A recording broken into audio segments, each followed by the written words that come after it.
விசுவாசத்தை துவக்குகிறவரும் முடிக்கிறவருமாகிய ஆண்டவராகிய இயேசு கிறிஸ்துவின் நாமத்தில் உங்கள் யாவருக்கும் என்னுடைய அன்பான வாழ்த்துக்கள்.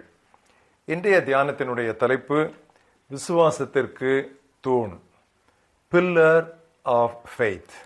அதற்கு ஆதாரமாக எபிரேயர் 10ஆம் அத்தியாயம் 19 முதல் 27 வசனங்களை வாசிக்கிறேன்.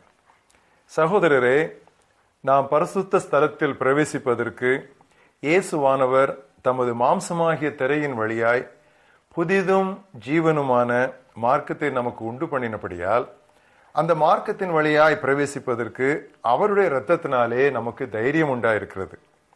எனவே தேவனுடைய வீட்டின் மேல் அதிகாரியான மகா ஆசாரியர் நமக்கு ஒருவர் இருக்கிறபடியினாலும் துர்மன சாட்சி நீங்க தெளிக்கப்பட்ட இருதயமுள்ளவர்களாயும் சுத்த ஜலத்தால் கழுவப்பட்ட சரீரமுள்ளவர்களாயும் உண்மையுள்ள இருதயத்தோடும் விசுவாசத்தின் பூரண நிச்சயத்தோடும் சேரக்கடவோம்.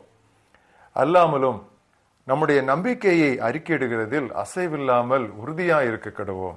வாக்குத்தத்தம் பண்ணினவர் உண்மையுள்ளவராயிருக்கிறாரே. மேலும் அன்புக்கும் நற்செயல்களுக்கும் நாம் ஏவப்படும்படி ஒருவரை ஒருவர் கவனித்து சபை கூடி வருகிறதை சிலர் விட்டு விடுகிறது போல் நாமும் விட்டுவிடாமல் ஒருவருக்கொருவர் புத்தி சொல்லுவோமாக. நாளானது சமீபத்து வருகிறதை எவ்வளவாய் பார்க்கிறீர்களோ அவ்வளவாய் புத்தி சொல்ல வேண்டும். சத்தியத்தை அறியும் அறிவை அடைந்த பின்பும் நாம் மனப்பூர்வமாய் பாவம் செய்கிறவர்களாயிருந்தால் பாவங்களின் நிமித்தம் செலுத்தத்தக்கதான வேறொரு பலி இனி இராமல் நியாய தீர்ப்பு வரும் என பயத்தோடே எதிர்பார்க்குதலும் விரோதிகளை பட்சிக்கும் கோபாக்கினையுமே இருக்கும். இன்றைய மனன வசனம் வாசித்த பகுதியிலே உள்ள 25வது வசனம். திருச்சபை கூடுகையை சிலரை போல் நாம் விட்டுவிடாமல் ஒருவருக்கொருவர் ஊக்கமூட்டுவோம். Let us not neglect our meeting together as some people do, but encourage each other. ஆதி திருச்சபையின் விசுவாசமே அவர்கள் சபை கூடி வருகிற அந்த செயல், அந்த பயிற்சியில் தான் அதிகமாக பலப்பட்டது.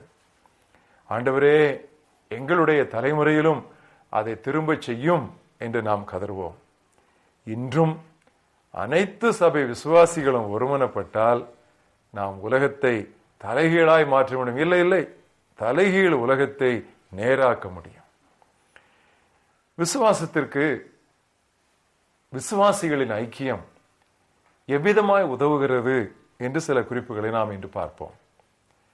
விசுவாசிகள் கூடி வருதல் விசுவாசத்திற்கு ஊன்றுகோலாய் இருக்கிறது. எப்படி? தனிப்பட்டவருடைய விசுவாசம் கூட்டு வாழ்க்கையின் விசுவாசத்தை விருத்தியடைய செய்கிறது.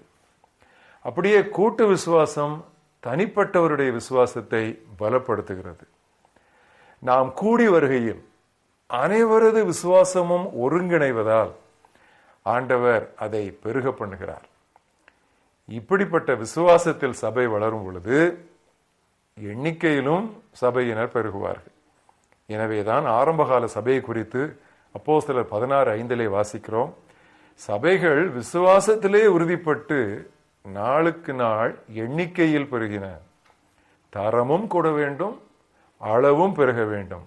இதுவே சமநிலையான சர்ச் growth, சபை வளர்ச்சி ஆகும். அடுத்து பரிசுத்தவான்கள் கூடி வரும் பொழுது இன்னொரு முக்கியமான காரியம், ஒருவருக்கொருவர் நாம் உதவி செய்ய முடிகிறது. குறிப்பாக விசுவாசத்தில் பலம் குன்றியவர்கள் எல்லாரும் பெரிய தைரியசாலிகள், விசுவாசத்தில் வல்லவர்கள் என்று சொல்ல முடியாது. பலம் குன்றியவர்கள் தான் சபையிலே அதிகம். ஸோ விசுவாசத்திலே பலம் குன்றியவர்கள், பலம் நிறைந்தவர்களிடத்திலிருந்து கூடுதல் பலத்தையும் தைரியத்தையும் உற்சாகத்தையும் நம்பிக்கையும் நிச்சயத்தையும் அவர்கள் பெற்றுக்கொள்கிறார்கள். வசனத்திலே வாசிக்கிறோம், நீதிமொழிகள் 17:17, ஆபத்தில் உதவவே சகோதரன் பிறந்திருக்கிறான். சபைக்கு சபை கருத்து வேறுபாடுகள் இருக்கலாம். எல்லாரும் ஒரே மாதிரியாக இருக்க முடியாது. ஒன்று போல் இருப்பது அல்ல ஒருமனப்பாடு என்பது. Unity is not uniformity. இறைவன் படைத்த இந்த உலகத்தில் ஒரே மாதிரியான 2 முகங்களை நாம் காணவே முடியாது. இருவரு குரல்கள் கூட ஒன்று போல் இருப்பதில்லை. பூக்களை பாருங்கள், பல்வேறு வண்ணங்கள். கடவுள் பல வகைகளின் கடவுளாய் இருக்கிறார். He is a God of diversity. நாம் கூடி வரும் பொழுது இன்னொரு நன்மை கிடைக்கிறது. நம்முடைய பொதுவான விசுவாசத்தால் அருள் வரங்கள் அருளப்படுகின்றன. அவைகள் நல்ல முறையிலே செயல்படுவதும் சாத்தியமாகின்றன. இது ஒரு முக்கியமான ஆசீர்வாதம்.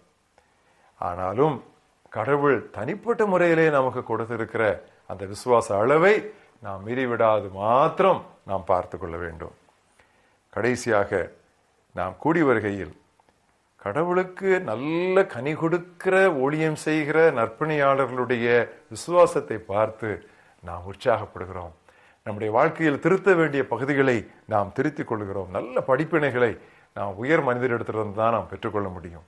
மூத்த பழுத்த தேவ மனிதர்களிடத்திலிருந்து நாம் அநேக காரியங்களை பார்த்து கற்றுக்கொள்ளலாம். திருவசனத்தை உங்களுக்கு போதித்து உங்களை நடத்தினவர்களை நீங்கள் நினைத்து அவர்களுடைய நடக்கையின் முடிவை நன்றாய் சிந்தித்து அவர்கள் விசுவாசத்தை பின்பற்றுங்கள் என்று எபிரேயர் நிருபத்திலே நமக்கு அறிவுரை கொள்ளப்பட்டிருக்கிறது. பவுல் தன்னுடைய முதல் நிருபத்தை தீமோத்தேயுக்கு எழுதும் பொழுது நல்ல போராட்டத்தை போராடு என்று எழுதினான்.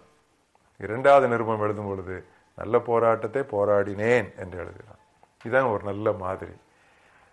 பவுலனுடைய மாதிரி தான் தீமோத்தேயுவை நல்ல ஒரு தலைவனாக்கிற்று. சாமுவேல் ஸ்டோன் என்கிற ஒரு தேவ மனிதன் 18ஆம் நூற்றாண்டிலே ஒரு நல்ல பாமாலை பாடினார். எத்தேசத்தார் சேர்ந்தாலும் சபை ஒன்றே ஒன்றாம், ஒரே விசுவாசத்தாலும் ஒரே ரட்சிப்புண்டாம், ஒரே தெய்வீக நாமம் சபையை இணைக்கும், ஓர் தெய்வீக திவ்ய ஞானாகாரம் பக்தரை போஷிக்கும். நம்முடைய ஊர்களிலே, நம்முடைய பகுதிகளிலே, பிராந்தியங்களிலே உள்ள எல்லா சபை மக்களுக்குள்ளும் ஒரு உறவு, ஒரு ஐக்கியம், ஒரு பாசம், ஒரு அன்பு உண்டாகும் பொழுது என்னதான் நடக்கும், என்னதான் நடக்காது என்று நாம் கற்பனை செய்தே பார்க்க முடியாது. அப்பொழுதுதான் விசுவாசிகள் என்றால் யார் என்று இந்த அவிசுவாசம் உள்ள உலகம் புரிந்து கொள்ளும். ஜெபிப்போம். நல்ல ஆண்டவரே, இந்த நாளிலே விசுவாசத்திற்கு தூணாக, ஆதாரமாக நீர் திருச்சபையை தந்திருக்கிறதற்காக நாங்கள் உங்களுக்கு நன்றி சொல்கிறோம். திருச்சபையிலே அங்கங்களாக இருக்கிற நாங்கள், சபைகளிலே உறுப்பினர்களாக இருக்கிற நாங்கள் ஒருவருக்கொருவர் ஆதரவாக, ஒருவருக்கொருவர் ஆசீர்வாதமாக, ஒருவரை ஒருவர் குத்துகிறவர்களாக அல்ல, ஒருவரை ஒருவர் தாங்குகிறவராக கர்த்தாவே எங்களுடைய வாழ்க்கையை நடத்த, வெளியே உள்ள திரள் கூட்டமான அவிசுவாசிகளுக்கு சபையாரை குறித்த ஆதி நாட்களை போன்ற ஒரு பயம் உண்டாகி அவர்கள் விசுவாசத்திற்குள்ளே சேரும்படி கர்த்தாவே எங்களுடைய சாட்சியை நீர் வலுப்படுத்த வேண்டும் என்று நாங்கள் செபிக்கிறோம். தனிப்பட்டவருடைய விசுவாசத்தையும் கூட்டு விசுவாசத்தையும் இந்த நாட்களிலே கர்த்தர் வர்த்திக்க செய்வீராக. அநேகருடைய விசுவாசம் ஆடி போயிருக்கிறது ஆண்டவரே. கர்த்தாவே, திரும்ப எங்களுடைய விசுவாசங்களை நீர் நிலைப்படுத்தும், உம்மை மகிமைப்படுத்த உதவி தாரும். இயேசு கிறிஸ்துவின் நாமத்தில் ஜெபிக்கிறோம் எங்கள் ஜீவனுள்ள பிதாவே, ஆமென்.